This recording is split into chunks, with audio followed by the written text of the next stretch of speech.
မင်္ဂလာရှိတော်ညချမ်းလေးပါခင်ဗျာဒီညမှာလဲပရိသတ်အတွက်ဖြစ်ရမှန်ကြောက်စရာဆက်လန်းကောင်းကိုတင်ဆက်သွားမှာဖြစ်ပါတယ်ခင်ဗျာ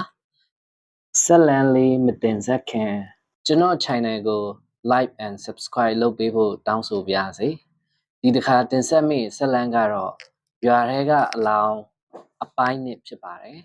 ဒီဆက်လန်းကိုပို့ပြီးအသက်ဝင်စေချင်ရင်မီးလေးပိတ်နှကြက်လေးတက်ပြီးနားဆင်ကြည့်ပါခင်ဗျာဘယ်လိုဖြစ်ကြတာလဲကိုမိုးရဲ့တကြီးကမေးတော့မိုးကြီးနဲ့အေးမီတို့ကသူတို့အိပ်ပျော်နေရမှာကလေးပျောက်သွားပုံကိုအစအဆုံးပြောပြလိုက်သည်တို့ရွာမှာအခုလိုအဖြစ်မျိုးတခါမှဖြစ်ဖူးတာမရှိဘူး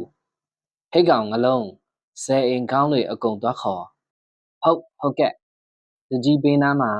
အိမ်ငိုက်နေသည့်ငလုံးကတကြီးခြံထဲမှထွက်ကာဆယ်အိမ်ကောင်းများခေါ်ရန်သွားသည်တောကောင်တော့မဖြစ်နိုင်ဘူးငမို့ဟုတ်ကဲ့တကြီးရွာထဲမှာတောကောင်ဝင်ရင်ခြီတိုင်ကနွားတွေအတန်ကြားမှာပေါ့ပြီးတော့မင်းတို့၃ယောက်အိတ်နေတာကလေးကိုမှရွေးပြီးကြိုက်သွားတာမဖြစ်နိုင်ဘူးဒါနဲ့ကလေးငိုတန်ကြားသေးလားအိမေတကြီးကအေးမေဖက်လဲ့ကမေးလိုက်သည်မကြားရပါဘူးတကြီးရဲ့နေကအိတ်ရင်အိတ်မောကြတတ်လို့လားကျုပ်အိတ်ဆက်ပါတယ်တကြီးရဲ့ကလေးငိုတန်လုံးဝကိုမကြားရတာပါတကြီးလဲစဉ်းစားရခက်နေတယ်ရွာကိစ္စတာဝန်အရှိဆုံးကဒူပဲမလားအခုလိုအဖြစ်မျိုးဆိုတော့တကြီးကောင်း6ရပြီလေထိုစဉ်ခြံထဲတို့ရွာထဲကရွာသားတချို့နဲ့ဆယ်အိမ်ကောင်းတွေရောက်လို့လာတာတကြီးကအကျိုးအကြောင်းပြောပြလိုက်တယ်ဆယ်အိမ်ကောင်းမျိုးမြင့်ကကျုပ်စဉ်းစားမိတာတခုရှိရဲ့ဘာလဲမျိုးမြင့်ပြောဟိုတလောကအောင်တင်မိမ့်မမီးမဖွားနိုင်လို့ဆုံးသွားတာရက်လေတာတိတ်မကြသေးဘူးလေဟုတ်တယ်လေဘာဖြစ်လို့လဲသူများကလေးကိုလာခေါ်သွားတာများလားမျိုးမြင့်ကသူထင်တာကိုပြောတော့တကြီးကအောင်တင်မိမ့်မစမ်းရီကတိတ်လို့တင်းချိုင်းရောက်နေပြီဘလို့လို့ကလေးကိုလာခေါ်လို့ရမှာလဲတကြီးကလည်းသူတေးတာအစိမ့်တေးလေတရေတစီဖြစ်ပြီးကလေးကိုဆွဲလန်းတဲ့စိတ်နဲ့လာခေါ်တာများလားမသိမဖြစ်နိုင်ပါဘူးကွာတကြီးကပြောရတာမျိုးမြင့်ပြောတာဖြစ်လဲဖြစ်နိုင်ရဲ့ကလေးပြောက်သွားတာကအလွန်ကိုထူးဆန်းနေတယ်မလားစကားတန်တွေခိတတိတ်ဆိတ်သွားစဉ်ဝင်းမြင့်ဆိုတဲ့ရွာသားကကျုပ်တို့ဟိုအိမ်မဲကြီးကိုသွားမေးကြည့်ရင်ကောင်းမလားဟာမမေးရဲပါဘူးသူတို့ကမကျေနပ်လို့ဝင်းငင်နှုတ်လိုက်ရင်ကိုပါအချောင်အတက်ပြောက်နေရအောင်မယ်အေးမိပြောတာဟုတ်တယ်အိမ်မဲကြီးနဲ့မပတ်သက်တာအကောင်းဆုံးပဲဟုတ်တယ်တယောက်တစ်ပေါက်စကားတန်တွေစူညံစွာထွက်လာတာကြောင့်တကြီးကကဲတော်ပါတော့ဘယ်လိုလုပ်ရင်ကောင်းမလဲဆိုတာပဲစဉ်းစားကြအေးမိလဲငိုမနေနဲ့မနဲ့ရောက်ရင်တရွာလုံးအစည်းအဝေးခေါ်ပြီးခုကိစ္စကိုလုပ်မယ်တကြီးရဲ့ကျမရဲ့သမီးလေးပြန်တွေ့မှာပါနော်တွေ့မှာပါရွာထဲကတယောက်ရောက်နောက်ထားတာလဲဖြစ်မှာပါစိတ်လဲတိတ်မပူနဲ့တကြီးကပြောတာဒါပြောရတယ်ကလေးပြောက်မိခင်တယောက်ရဲ့တောကကိုတူဆန္နာမိတယ်မင်းတို့ကိုမာလိုက်မယ်မနဲ့ဆုံးခံကြွပြီးချိန်လောက်တအိမ်တယောက်ငါအိမ်ကိုလာကြလို့လိုက်ပြောကြဟုတ်ကဲ့ပါတကြီးငမိုးနဲ့အေးမီတို့လည်းပြန်ကြတော့ညကတိတ်နေနေပြီရွာသားတချို့ပြန်ပြီးသွားမှမိုးကြီးနဲ့အေးမီလဲတကြီးအိမ်မှမကွေးတော့ခြေလမ်းဖြစ်ထွက်လာခဲ့တော့တယ်တကြီးရဲ့ခြံထဲမှာတော့ရွာကလူတွေစုံတလောက်ရှိနေလို့လေပြီလူတွေစုံတလောက်ရှိမှတကြီးကအပေါ်ထပ်မှဆင်းလို့လာပြီးခြံထဲတစ်ပင်ရိတ်အောက်မှာထိုင်နေကြတဲ့ရွာသူရွာသားများရှေ့၌မတ်တက်ရက်ကညကငမိုးနဲ့အေးမီတို့ရဲ့ကလေးအိတ်နေရင်ပျောက်သွားတယ်ငိုတန်လဲမကြားရဘူးရွာထဲမှာကလေးနဲ့ပတ်သက်ပြီးတည်င်းရတာများရှိလား ရွာသူရွာသားတွေကတယောက်မျက်နှာတယောက်ကြည့်ရင်ခေါင်းခါရင်ဘာတတင်းမှမကြားရပါဘူးဟုတ်တယ်ဘယ်လိုဖြစ်တာလဲသူတို့ကလေးကိုဘယ်သူကခေါ်မှလဲရွာမှာထုံးစံမှမရှိတာတယောက်တစ်ပေါက်အတန်တွေထွက်လို့လာကြတယ်တကြီးကအခြေအနေကိုကြည့်၍ကဲတော်ကြတော့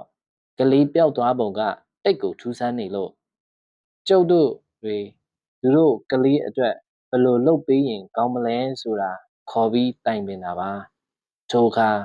ရွာသူရွာသားတွေထဲမှဒေါ်စိန်ဆိုသည့်မိမကြီးကမတ်တရဲ၍ကျုပ်ညကအိမ်မက်မက်တယ်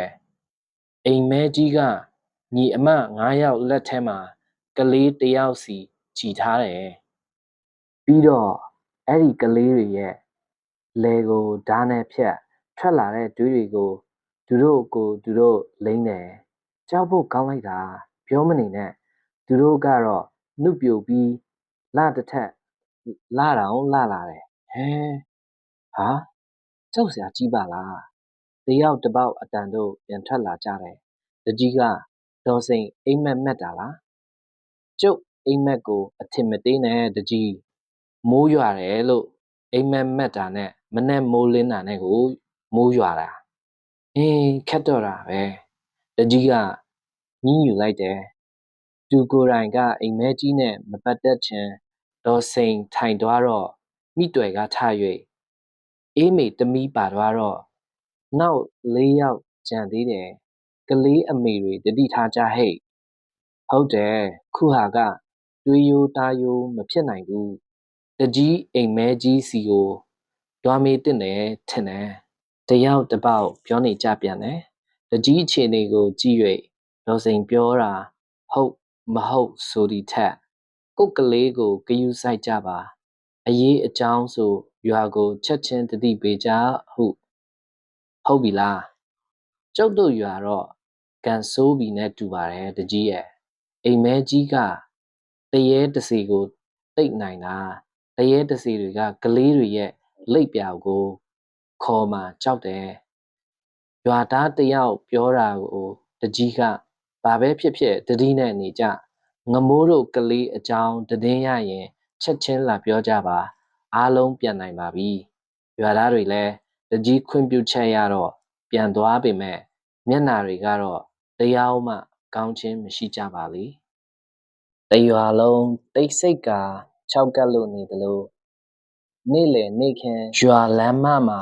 စော့ကြသည့်ကလေးတချို့တောင်အခုတလောမစောကြမိဘတွေကလည်းတရေခေါ်သွားလိမ့်မယ်ဆိုတဲ့စကားကသူတို့နားထဲဆွဲလို့နေတယ်ပူဆိုးတာကရင်ခွင်ပိုက်ကလေးများရဲ့မိခင်များပင်ဖြစ်တယ်ကလေးကိုလက်ထဲကပင်မချရဲကြညရောက်လာတာနဲ့ခြံစည်းရိုးတကားကိုတေချာပိတ်ကာစောစောအိပ်ယာဝင်ကြတယ်တရက်ညနေနေဝင်မချုပ်စမှာဝလုံးရိုက်တန်တန်ပုံးတီးတန်တို့စူညံစွာထွက်လာတာကြောင့်တကြီးကသူ့တပြည့်ငလုံးအားငလုံးရွာထဲမှာဒီလောက်စူညံနေတာဘာဖြစ်တာလဲကွတရေတစီတွေရွာထဲမဝင်နိုင်အောင်မောင်းထုတ်နေကြတာဟောတကြီးအံ့ဩသွားတယ်နာနာဘဝတွေကတန်ပုံးတီးတန်ဝလုံးတီးတန်တွေကြားရင်ရွာထဲမဝင်ရဲကြတော့ဘူးလား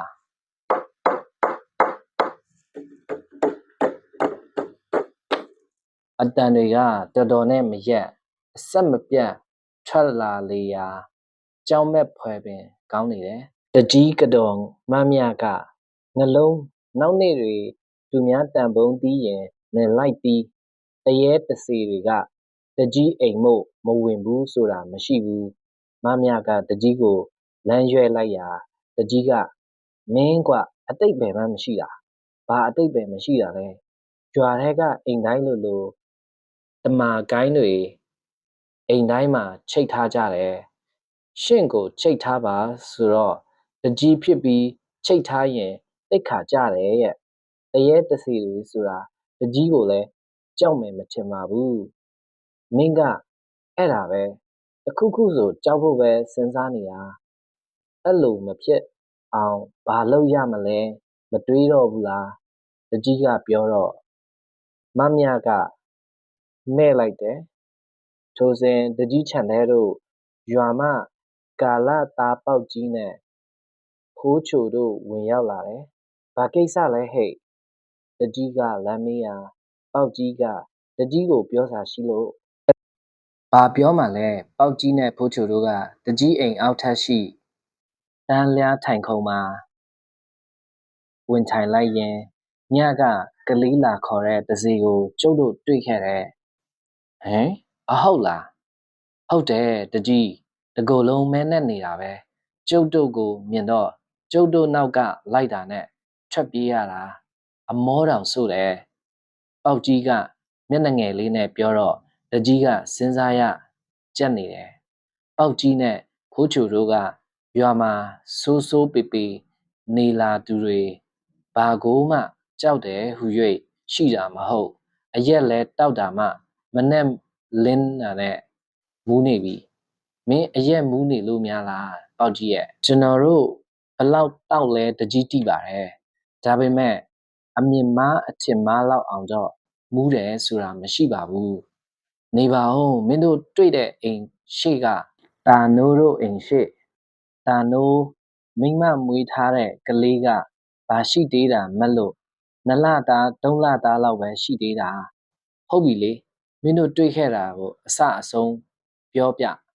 ဟုတ်ကဲ့တကြီးဒီလိုပေါက်ကြီးကတကြီးအားလူကြုံခဲ့တာတွေကိုပြောပြလေတော့ဖိုးချိုရေတို့ရွာကအခုတော့တိတ်ဆိတ်နေပါလားကွပေါက်ကြီးနဲ့ဖိုးချိုတို့ရွာပြင်ဖိုးကြည်တဲမှာချက်အရက်ကိုအမူတောက်လာပြီးရွာထဲဝင်တော့ညနက်လို့နေလေပြီညနက်တော့အိတ်နေကြပြီပေါ့ကွာညနက်လို့မဟုတ်ဘူးကွကြောက်လို့အိတ်နေကြတာဘာကြောက်လဲကလေးခိုးတဲ့တရေကိုလားဖိုးချိုကမျက်လုံးမဖွင့်နိုင်နှစ်ယောက်သားတွဲလက်မေးလိုက်၏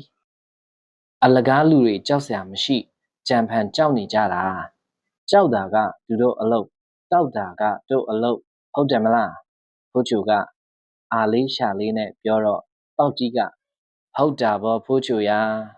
ရွာကလူတွေကအကြောက်ကြီးနေတော့တို့မူးတာတောင်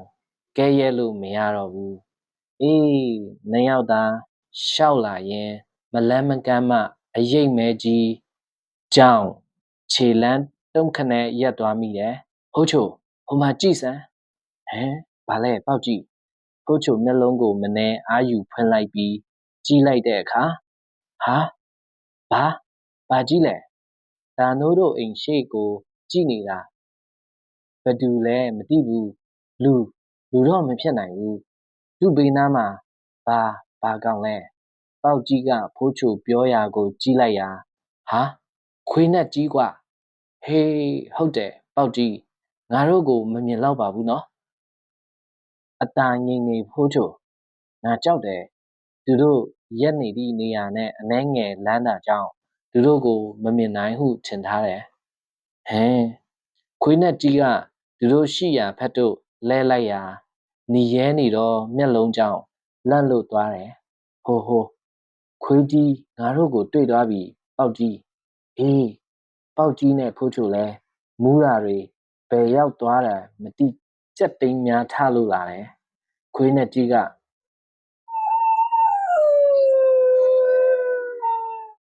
ရုတ်တရက်စူးစူးဝါးဝါးဥလိုက်ရာအရိပ်မဲကြီးကသူတို့ဖက်လဲလာတယ်ဖိုးချိုလာပြေးမယ်သူတို့နှစ်ယောက်နောက်လဲက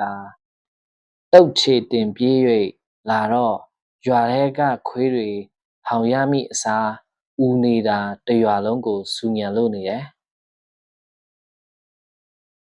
ဖိုးကြည်တဲကိုပြန်ရောက်တော့စကားပင်မပြောနိုင်ဝကြမ်းပေါ်မောက်ကျသွားတော့တယ်အဲ့ဒါပါပဲတကြီးကျွန်တော်တို့နောက်လှည့်ကြည့်တာရွာထိပ်မှာပဲကြံခဲ့တယ်ပေါက်ကြီးပြောတာကိုတကြီးကစိတ်ဝင်တစားနားထောင်ရင်းမင်းတို့ပြောပုံအရမင်းတို့ကိုတွေ့လို့ဒါနိုးကလေးကိုမခေါ်သွားတာနေမယ်ဟုတ်မယ်ထင်တာပဲတကြီးရဲ့ဘယ်လိုဖြစ်ရွာအတက်တော့မကောင်းဘူးထင်တယ်အေးငါလဲ လူဆိုးတခိုးဆိုရှင်းလိုက်တာကြပြီနာဘဝတွေဆိုတော့ဘလို့မှမတတ်နိုင်ပဲလက်ပိုက်ကြည့်နေတာတကြီးကစိတ်ပြတ်စွာပေါက်ကြီးအားပြောလိုက်တယ်ဒီလိုလုပ်ပါလားတကြီးမိုးကနေရွာမှဆရာတယောက်ရှိတယ်တိတ်ဆွမ်းတယ်လို့ပြောကြတယ်သူ့ကိုပင့်ပြီးသားရင်ဖြစ်မလားဟုတ်ပါမလားပေါက်ကြီးရဲ့အခြေအနေကအခုထက်ပိုဆိုးလာရင်ဘယ်လိုလုပ်မလဲတကြီးပြောတာကိုဖိုးချိုကဝင်၍အခုလိုလက်ပိုက်ကြည့်နေတာထက်စာရင်အခြေအနေထူးလာမှာပေါ့တကြီးရဲ့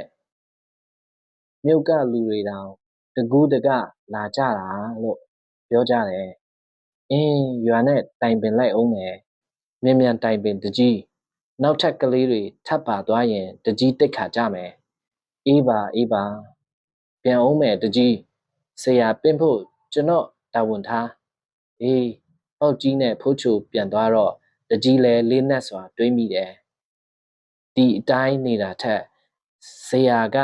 ရွာအတွက်တခုလုပ်ပေးနိုင်မယ်ဆိုလဲဦးကျော်တင့်တယောက်ဟိုးကလေးရွာရှိဆန်ဆက်တို့စဘာကြိတ်ရန်စဘာများတွားပို့ပြီးလဲနဲ့ရွာတို့ပြန်လာစဉ်လမ်း၌ကြီးမားသောလွယ်အိတ်ကြီးကိုလွယ်လက်လဲလန်းအတိုင်းလမ်းလျှောက်ပြန်လာသည့်ဦးအကအားတွေ့လိုက်တယ်သူလဲတံကိုကြား၍ထင်တယ်ဦးအကလမ်းဘေးသို့ရှောင်ပေးတယ်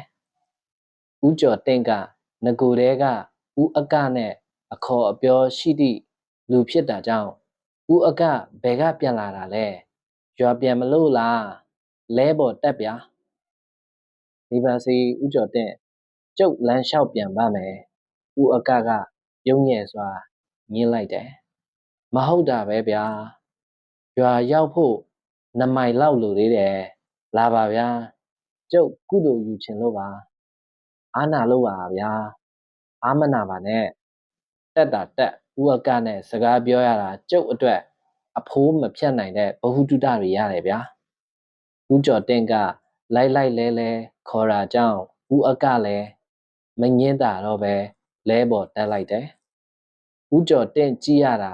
ကျမ်းမာရေးမကောင်းသလိုပဲစကားပြောတာမောနေတယ်ထင်တယ်ဟုတ်တယ်ဦးအကရဲ့ကျုပ်ခဏဖျားတယ်ဗျာငှက်ဖျားအခန့်လဲရှိတော့ပိုဆိုးတာပေါ့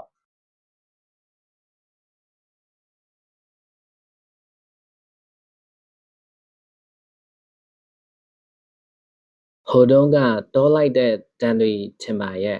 ဦးအကခေါင်းတငိမ့်လို့ရင်အချိန်ယူပြီးတေချာကိုရင်ပျောက်ပါတယ်ဦးကျော်တင့်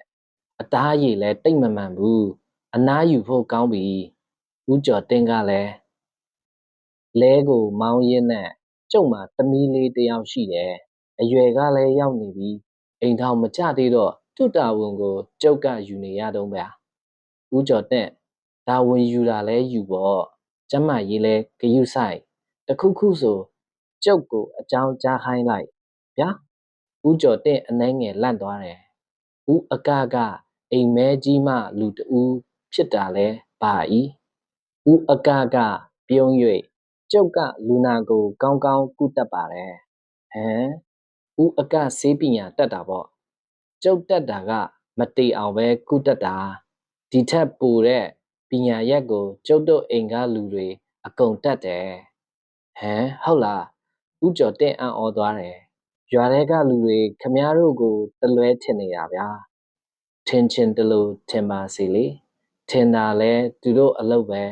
ကျုပ်တို့အလုပ်ကျုပ်တို့လုပ်နေတာပဲဦးအကတို့အလုပ်ကပြောခွင့်မရှိတာခွင့်လွတ်ပါဦးကျော်တင့်ဟုတ်ကဲ့ပါဟုတ်ကဲ့နှစ်ယောက်သားစကားစကပြတ်သွားပြီးအတွေးကိုစီနဲ့လဲကိုစီးလာကြစဉ်လဲလန်းဘေးတွင်ရင်ထိုးကာသွားနေကြတဲ့အမူးတမားနှစ်ယောက်တေချာကြည့်လိုက်တော့ပေါက်ကြီးနဲ့ဖိုးချိုသူတို့နှစ်ယောက်ကလည်းဦးကျော်တင့်နဲ့ဦးအကတို့လည်းအတူစီးသွားတာကိုမြင်လိုက်ကြတယ်ဦးကျော်တင့်ဗျာဦးအကအဲ့ဒီနှကောင်ခမားကိုဒုက္ခပေးလိုက်မယ်ဘာဖြစ်လို့လဲ ဦးအကမဖြေပါနှုတ်ဆိတ်စွာလိုက်ပါလာရင်းရွာထိပ်ရောက်တော့ဦးကျော်တင့်ကိုနှုတ်ဆက်ကဆင်းသွားတော့တယ်